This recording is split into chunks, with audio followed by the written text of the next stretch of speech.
This city had stood for 1,500 years. No army had ever taken it. Its walls were 80 feet thick. Its towers touched the sky.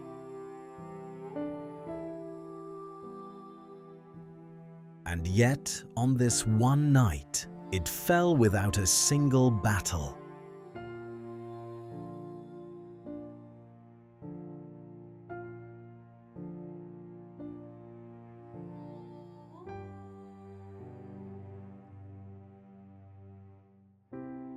Babylon didn't fall to an army. It fell to a river they forgot to guard.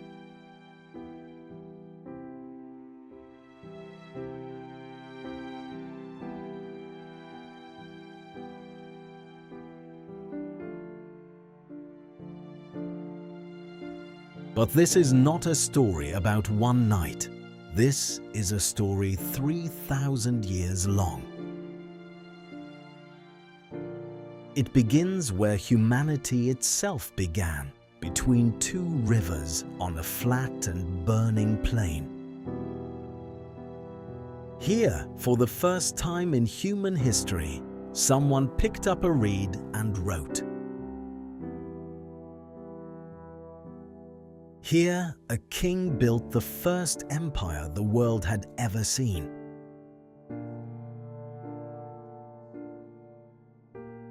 Here, a king carved justice into stone and changed what a law could mean. And here, an empire of iron and terror rewrote what cruelty could look like.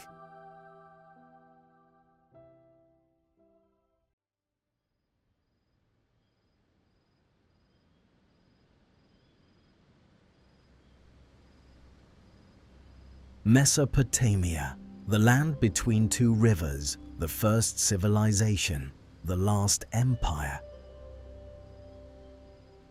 This is the story of the people who invented writing, law, and the city.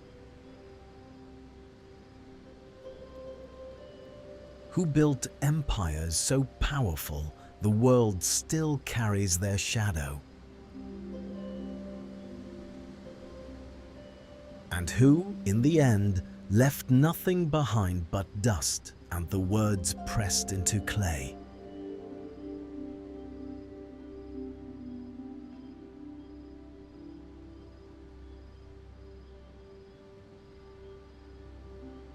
These words survived, 3,000 years under the sand, and they survived.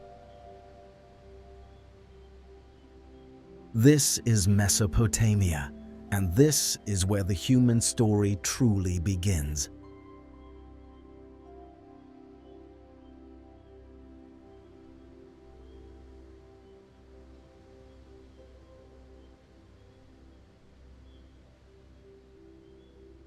"5,000 years ago, in a city called Uruk, civilization made its first move.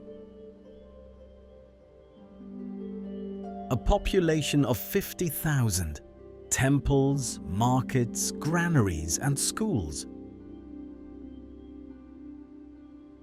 All of it managed and recorded on thousands of small tablets of wet clay.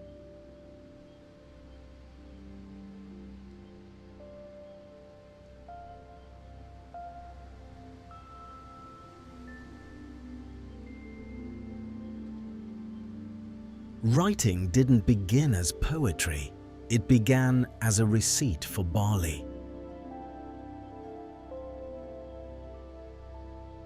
But from that first receipt, literature, astronomy, mathematics were born.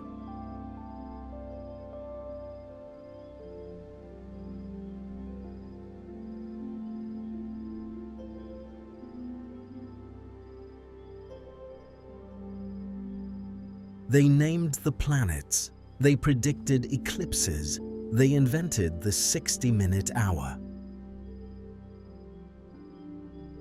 Everything you use to measure time, they invented it here on this plane.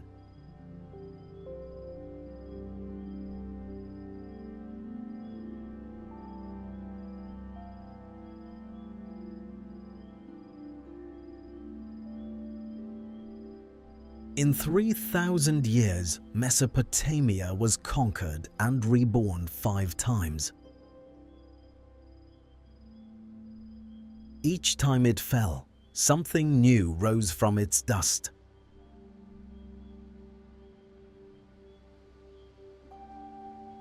This is the story of civilizations that refused to disappear, even when they died.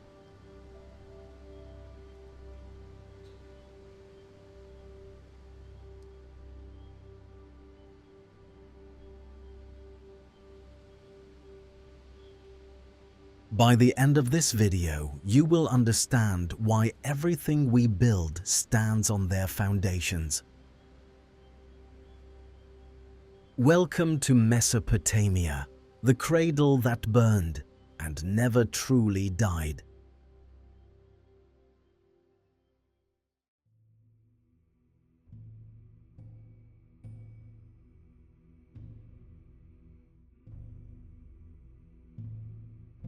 This land had no stone, no timber, no metal. Only 2 things, water and mud. But from mud and water, they built everything else, starting with bread. By 4000 BC, this floodplain fed more people than anywhere else on Earth. Surplus grain created something new, people who didn't need to farm. Priests, scribes, soldiers, merchants, the first social hierarchy in human history.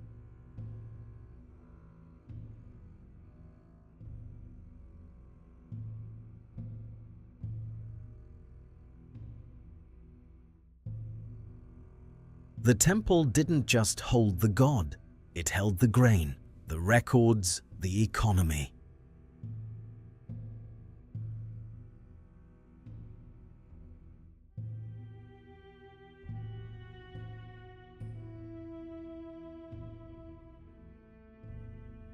Around 3200 BC, Uruk was the largest city on Earth. Nothing like it had ever existed. Walk through its gates and you would hear a dozen languages at once. The lapis lazuli came from Afghanistan, the cedar from Lebanon. Uruk was global.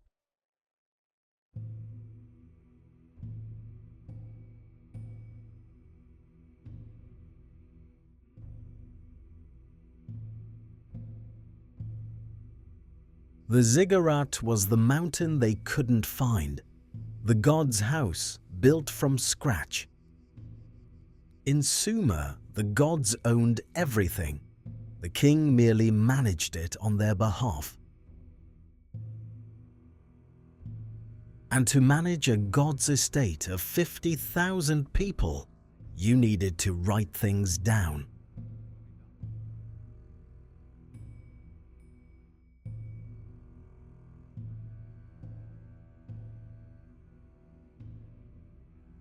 Around 3100 BC, a scribe in Uruk made a mark that changed everything. Not a poem, not a prayer, a record of 29,086 measures of barley. His name was Kushim, the oldest named human being in recorded history.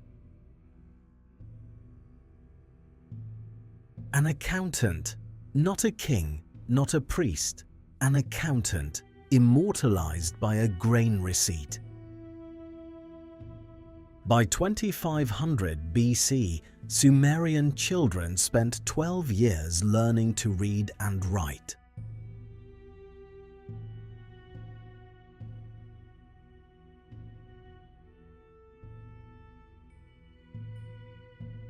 They also invented the wheel, not for chariots, first for pottery.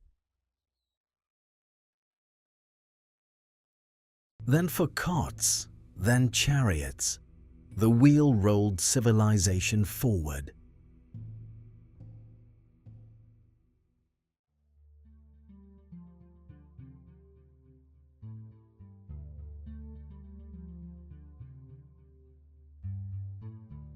Around 2100 BC, a Sumerian king named Ur-Nammu wrote the first law code in history. Not eye for an eye. Instead, if you harm someone, you pay a fine. Compensation instead of revenge. Sumer invented the concept of proportional justice. Then, around 2000 BC, a drought swept the land. The rivers shrank. The cities starved.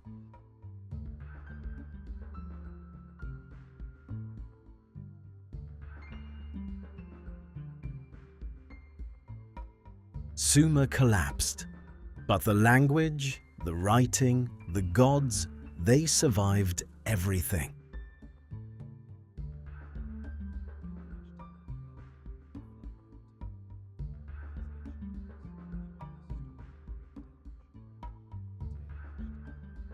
They also wrote the world's first story about a king who was afraid to die. Gilgamesh watches his best friend die. He refuses to accept it. He goes looking for immortality. He doesn't find it. He comes home and understands his city is enough.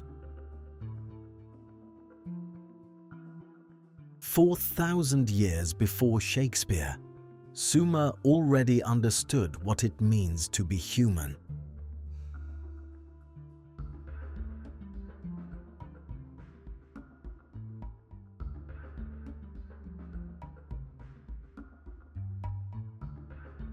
Sumer built the foundation, but someone else was about to build the empire. His name was Sargon, and he would become the most powerful man in human history.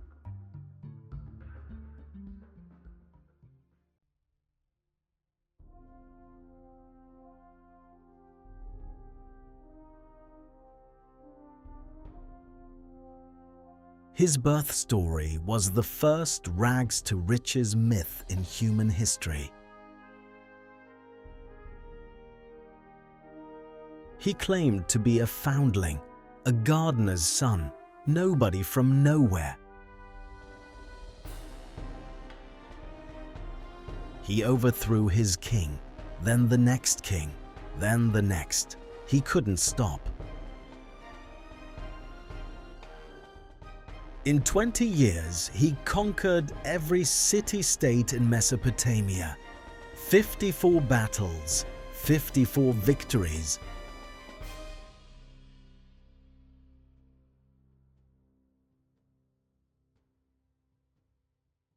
He called himself King of the Four Corners of the World. No one before him had dared. The world's first empire stretched from the Persian Gulf to the Mediterranean Sea. Sargon didn't just conquer cities, he invented how to run an empire. He installed Akkadian governors, he standardized weights, he built the first postal system. For the first time in history, a message could travel from the Gulf to the mountains.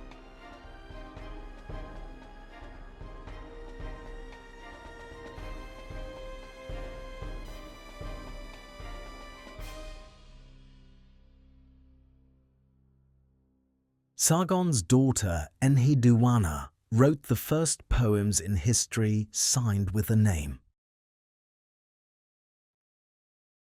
Her hymns called the goddess Inanna, destroyer of foreign lands. Poetry as empire propaganda. Father and daughter, the first empire, the first literature, built together.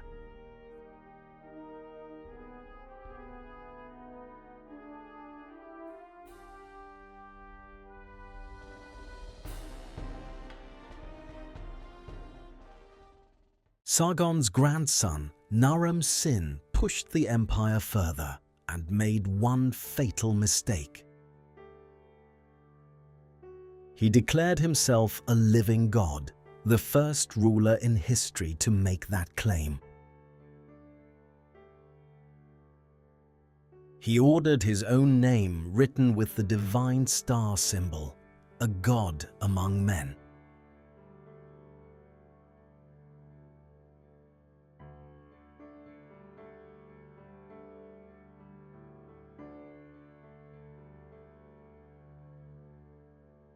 The priests cursed him.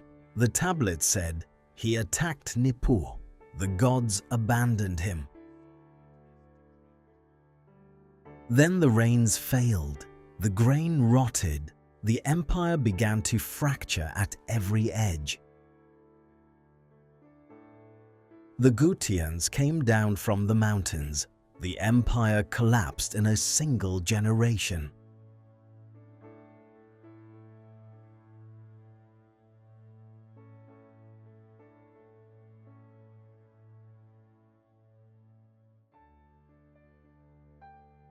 A Sumerian poet wrote the lament for Akkad.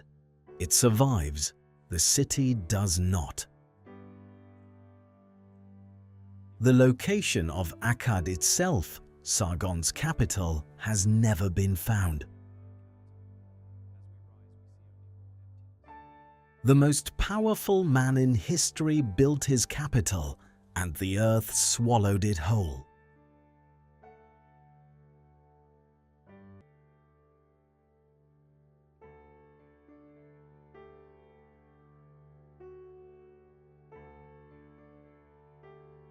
After the Akkadian collapse, Sumer rose again. A third dynasty, a second renaissance.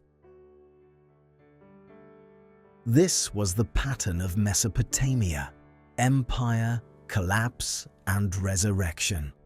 Always resurrection.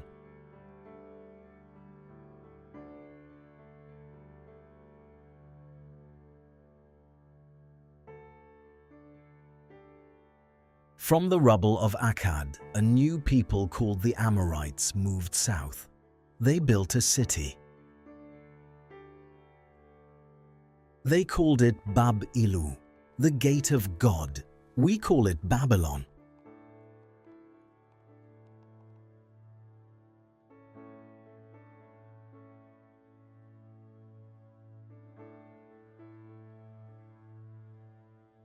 For a century, Babylon was just another city until the right king was born into it.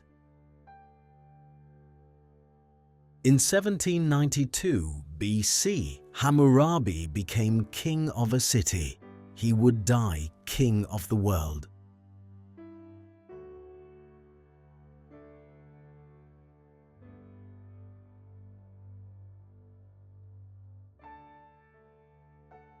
He would spend 30 years conquering, and 1 year writing 282 laws into stone. 282 laws, the foundation of every legal system that followed.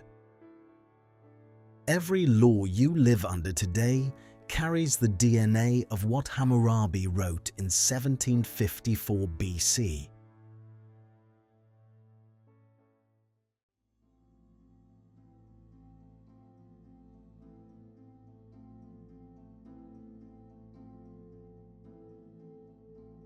By 1760 BC, Babylon was home to 200,000 people, the largest city on earth. It had schools, hospitals, libraries, and neighborhoods organized by trade. Women could own property, file for divorce, run businesses, and testify in court. Hammurabi's code protected the widow, the orphan, and the weakest citizen by law.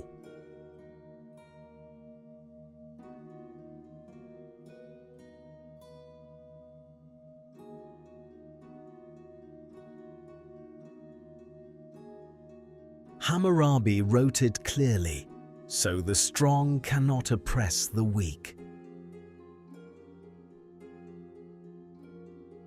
That sentence is 3,700 years old. It still reads like a warning.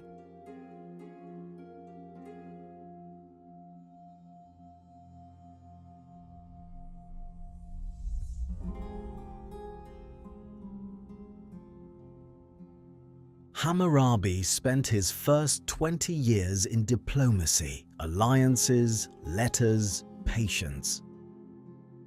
Then in 1763 BC he moved. In 5 years he conquered all of Mesopotamia.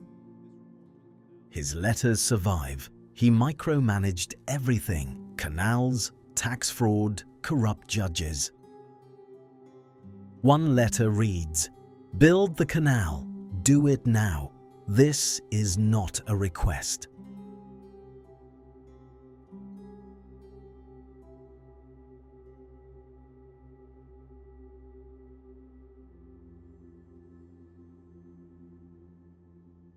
Hammurabi built canals that fed the entire empire.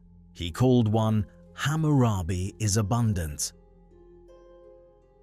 Under Hammurabi, Babylon became the cultural and spiritual capital of the known world.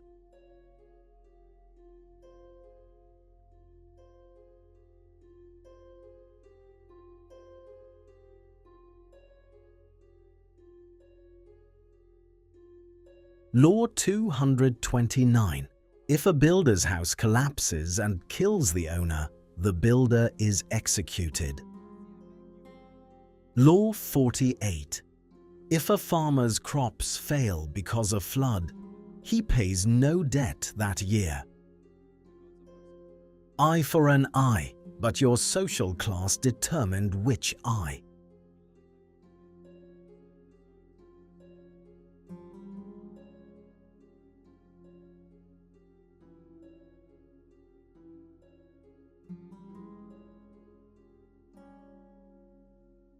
Hammurabi's code wasn't perfect, but it was the first attempt to be fair to everyone. When Hammurabi died in 1750 BC, his empire was the most ordered place on earth.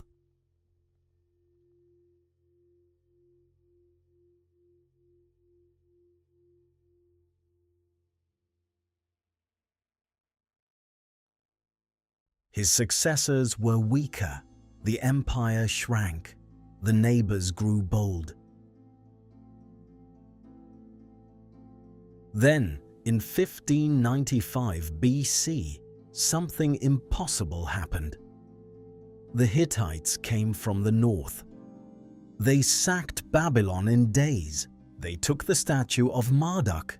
Then they left. The Hittites didn't stay to rule Babylon. They just walked away into history.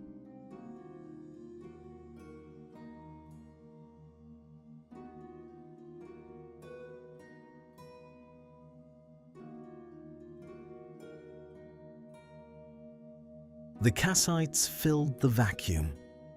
For 4 centuries they ruled Babylon and preserved everything. They copied every Sumerian text they could find. Without the Kassites, Gilgamesh is lost forever.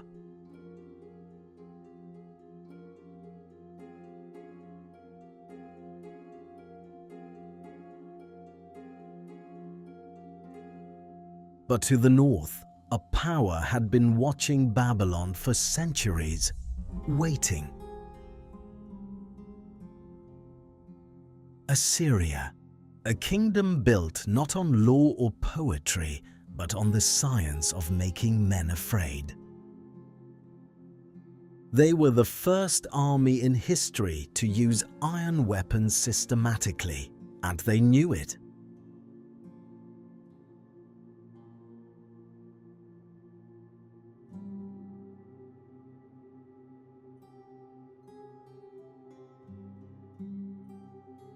The Assyrians didn't just conquer, they moved entire populations to break resistance. They deported over 4 million people across 2 centuries. It was policy, not rage. By 900 BC, Assyria ruled more land than any empire before, and the most feared.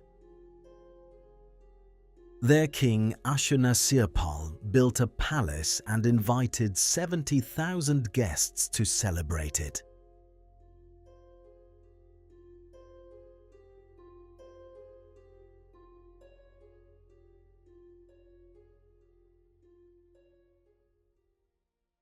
Ashurnasirpal II ruled from 883 to 859 BC.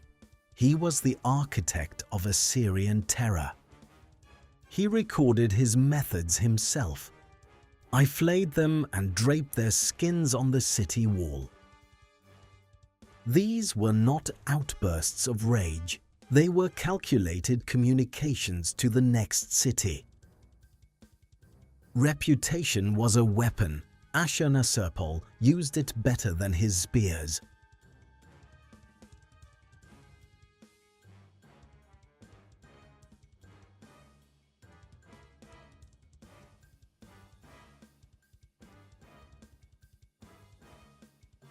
But Ashurnasirpal also built one of the greatest zoos, gardens, and libraries of antiquity. The same man who impaled rebels planted cedars from Lebanon and studied the stars.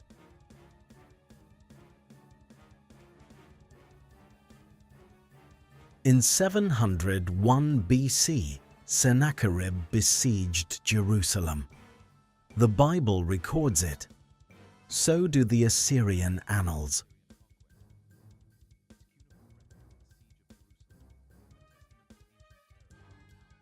Sennacherib says he trapped Hezekiah like a bird in a cage. Jerusalem did not fall. The Bible says an angel killed 185,000 Assyrian soldiers overnight. Historians say plague.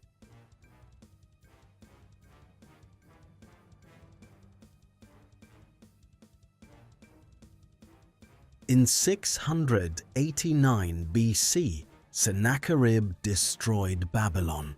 Every temple, every wall, he flooded the ruins. He wrote, "I made it a flood plain. Even its site will not be recognized." The ancient world was horrified. Babylon, sacred capital of civilization, was simply gone.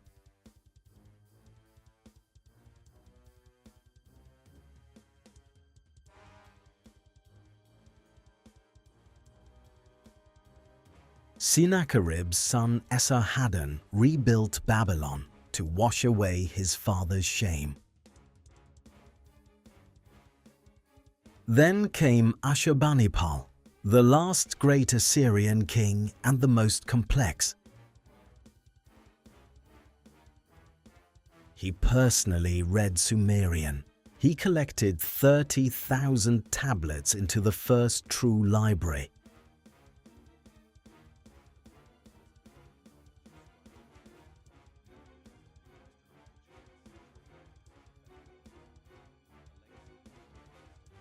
When Nineveh burned in 612 BC, the library's tablets fell and were preserved by the fire. The flames that destroyed Nineveh preserved Gilgamesh. Fire saved what fire should have taken.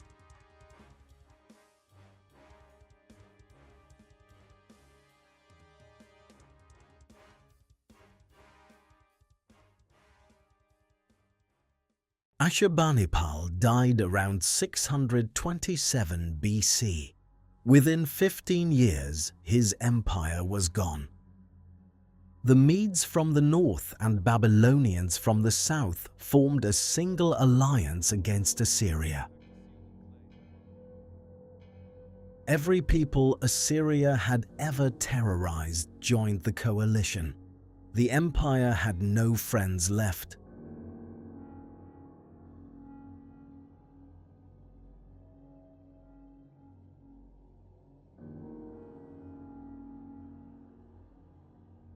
Nineveh fell in 612 BC. The prophet Nahum had written, "Who will mourn for Nineveh?" No one mourned. The Babylonian Chronicle records the fall with what sounds like satisfaction. Within a generation, Nineveh was a ruin. Within 2 centuries, people forgot it had existed.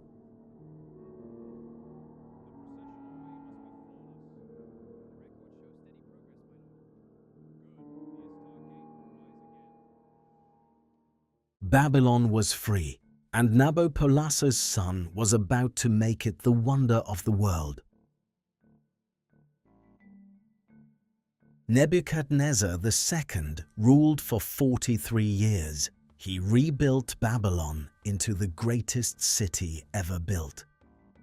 The Ishtar Gate was covered in 10,000 glazed tile bricks, brilliant blue, gold, and white.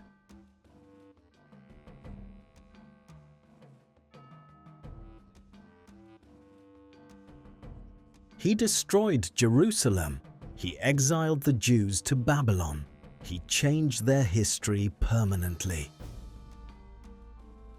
In Babylon, Jewish exiles sat by its rivers and wrote Psalm 137, "By the rivers of Babylon." Babylon shaped Judaism, Christianity, and Islam, 3 religions all formed in its shadow. And somewhere above the city, the hanging gardens bloomed. Or so the story goes.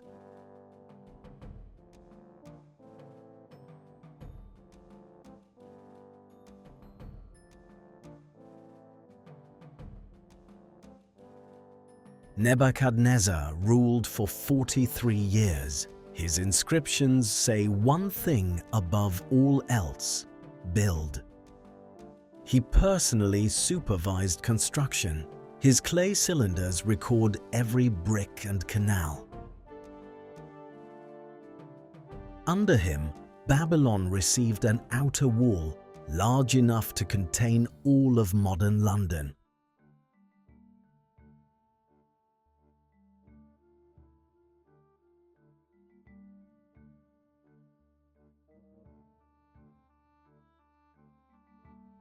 The processional way had 120 lions in relief. Every new year, the king walked its length. Herodotus visited Babylon around 450 BC and called it the most splendid city in the world.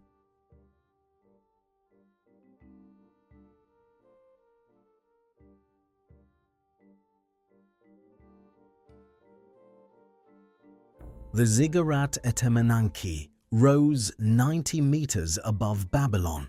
Its name meant House of the Foundation of Heaven. Jewish exiles saw this tower and wrote the story of Babel from its shadow. A Babylonian clay tablet describes it precisely: 7 stories, a staircase on each face.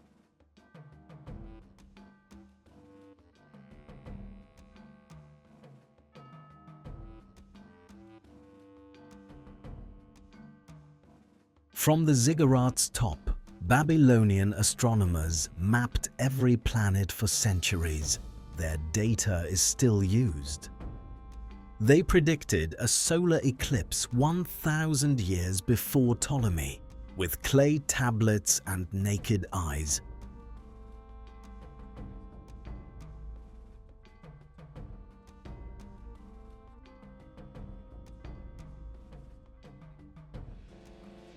The Babylonians calculated Pythagorean triples 1,000 years before Pythagoras was born.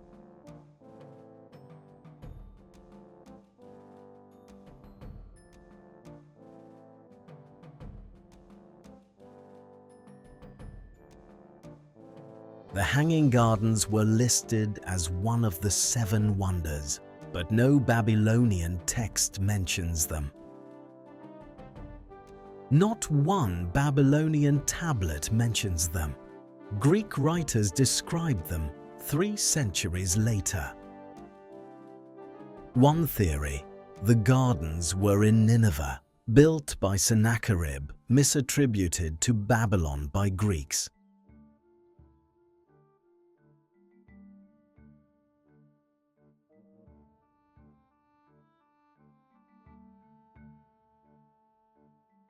Nebuchadnezzar's throne room was covered in lapis lazuli and gold. No ruler had matched it. Into this room, Nebuchadnezzar brought the king of Judah in chains, then the king of Egypt.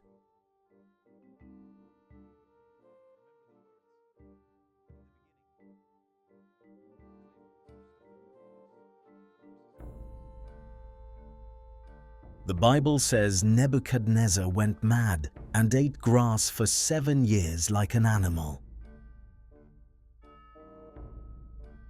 Historians think it was a real episode, perhaps a stroke, perhaps a breakdown from the weight. He died in 562 BC. In the next 6 years, Babylon had 4 different kings.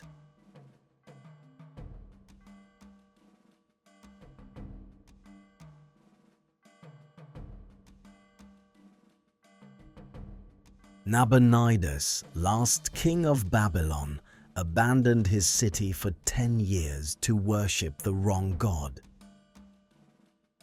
The priests of Marduk were furious. When Cyrus of Persia came, they opened the gates for him. Babylon fell to a king who lost his god, and a river left unguarded.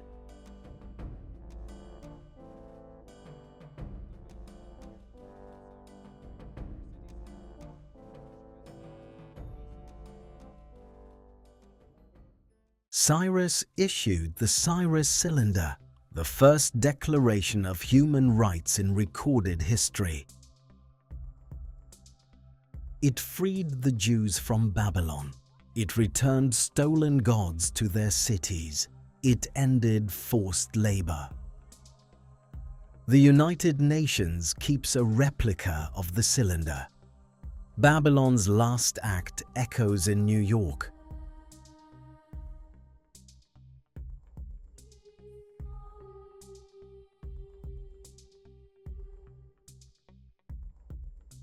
Alexander the Great entered Babylon in 331 BC.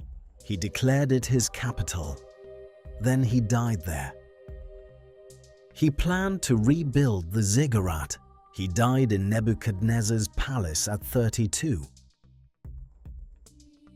After Alexander, Babylon was slowly abandoned.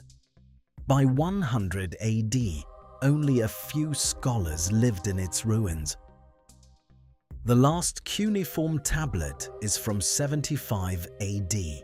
3,000 years, then silence.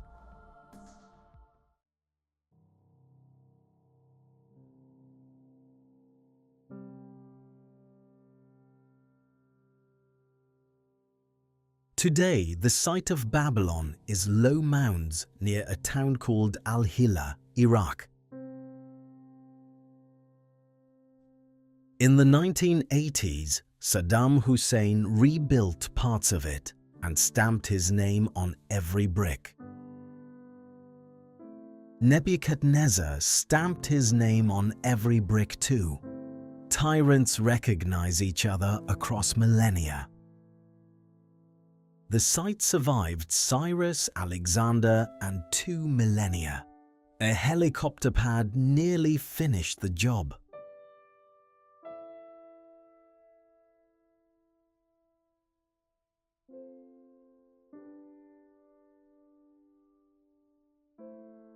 UNESCO added Babylon to the World Heritage List in 2019. It is still there, still being excavated.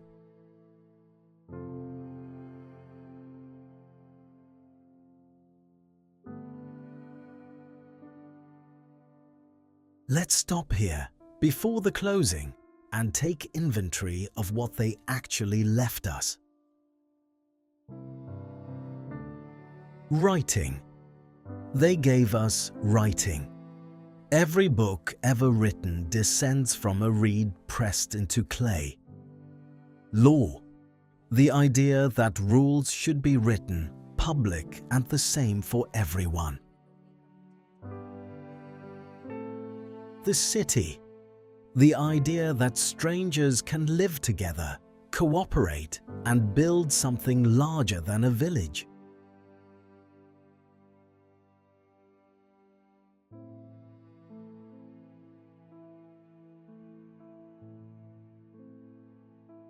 The wheel, the plough, the sail, the arch, the vault, all first used in Mesopotamia.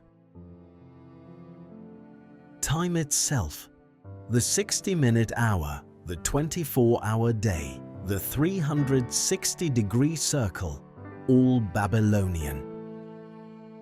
Every time you check your watch, you are using a Babylonian number system still today.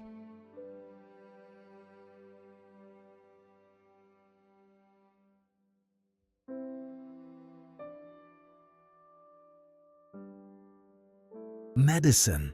Babylonian doctors diagnosed by symptom, prescribed by treatment, kept records of outcomes. The Diagnostic Handbook from 1600 BC lists hundreds of conditions. It reads like a modern textbook. Agriculture, irrigation, beer, bread, contract law, interest rates, all invented here. On this plane.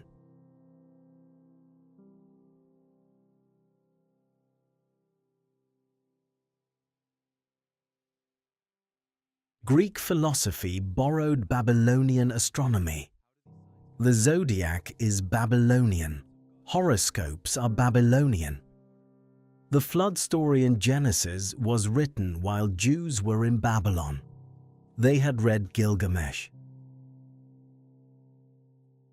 Both floods have a righteous man, a boat, paired animals, and a dove sent first.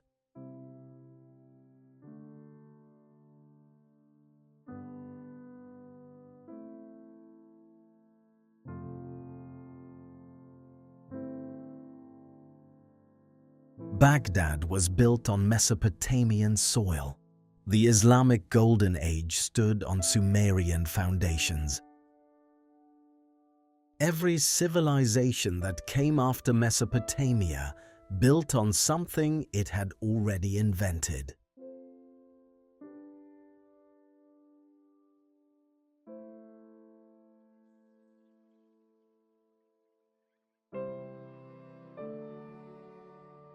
We have told the story of empires, but empires are made of people. Let's remember one. Her name is gone, but her debt receipt from 573 BC is still in a museum. Mesopotamia preserved everyone's name because they wrote everything down. Everyone mattered enough for clay.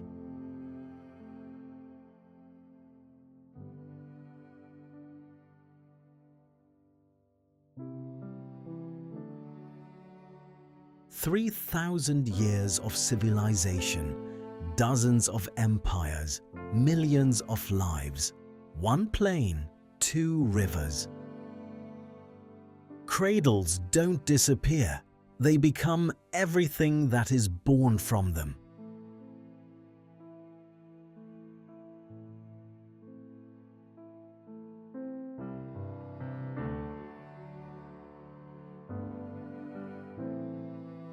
The rivers are still there, flowing south, carrying the same ancient silt to the same sea. The empires are silent, the tablets speak, and we are still learning how to listen.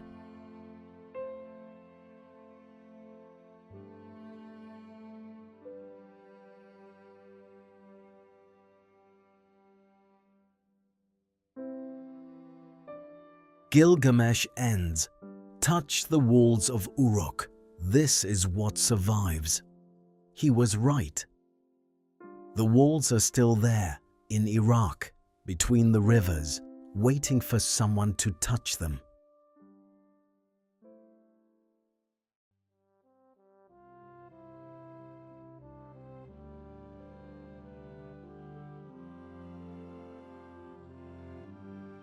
What died? The empires, the kings, the names on the bricks, all of it gone. What survived? Everything they thought, wrote, calculated, and pressed into clay. 500,000 cuneiform tablets have been found. Scholars estimate millions more are still in the ground.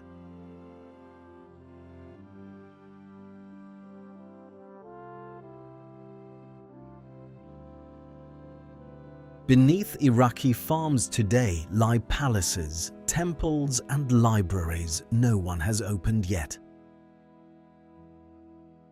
We have barely read the first chapter of what Mesopotamia wrote. The rest is still underground.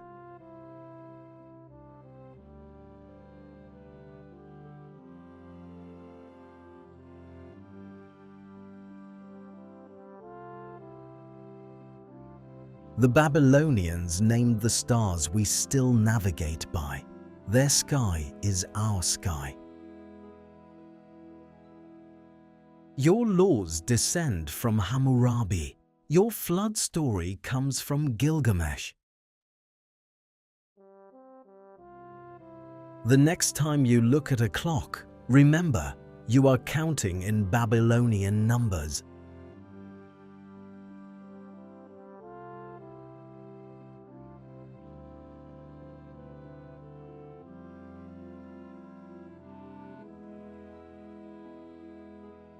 The Fertile Crescent still grows wheat, the same water, the same technique.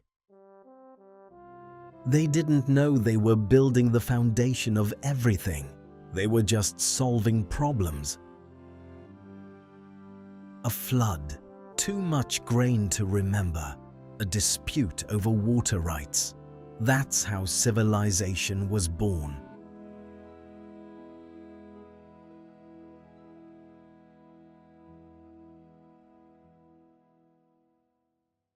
Here is what I want you to remember from everything we've seen together today. Civilization didn't begin with democracy, with empires, or with genius. It began with a problem. And the solution to that problem required someone to remember it. So they wrote it down. That tablet is in a museum. The problem it solved, feeding a city, endures.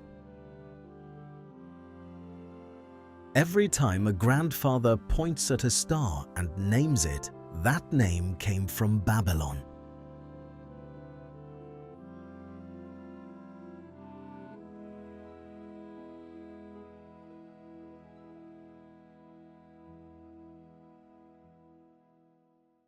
History doesn't repeat itself, but it does leave fingerprints, and Mesopotamia left them everywhere.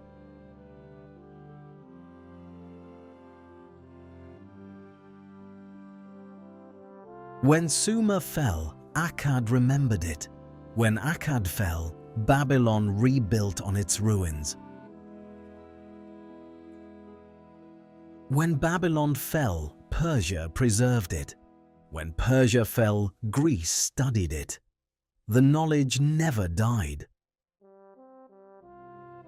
Mesopotamia never truly ended. It just changed languages, changed hands, changed faces.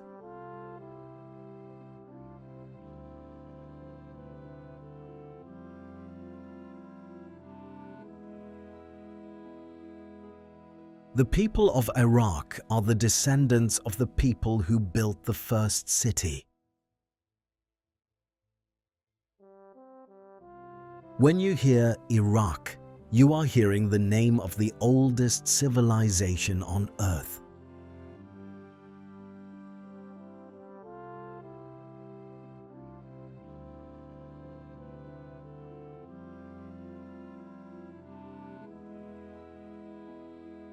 "3,000 years later, Iraqi farmers still irrigate the same fields, same water. The cradle burned more than once, every time someone carried the tablets out of the fire. And every time someone chose to carry the tablet instead of saving themselves, civilization continued.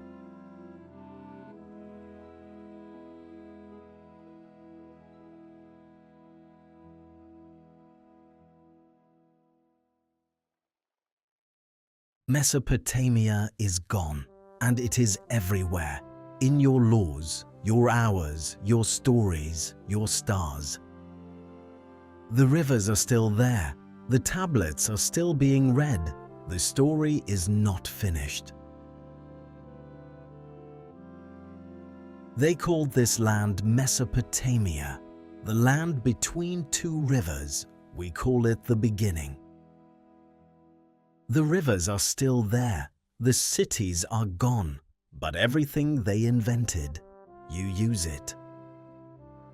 If you like this video, don't forget hit the like button and subscribe. See you in the next episode.